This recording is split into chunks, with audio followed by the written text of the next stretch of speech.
This trait needs to be determined at birth, but because of several debates,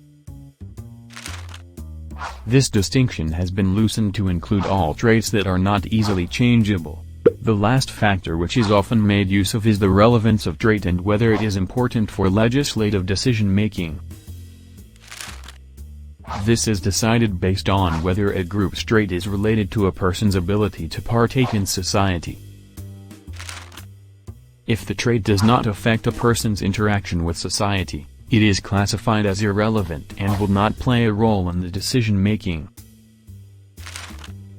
To sum up this first chapter, suspect classification is a system which categorizes groups of people based on different criteria to decide if and to what degree they are victim of legal injustice.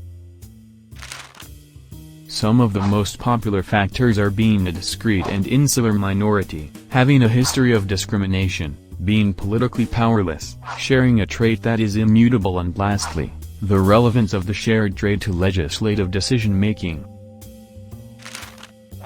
1. To determine a suspect class, it's not clear which person qualify for suspect classification.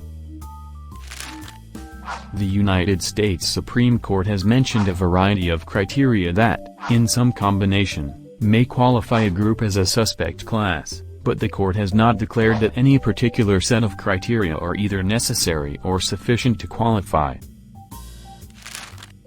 Some of the criteria that have been cited include: the group has historically been discriminated against or have been subject to prejudice, hostility, or stigma, perhaps due, at least in part, to stereotypes. They possess an immutable or highly visible trait. They are powerless to protect themselves via the political process.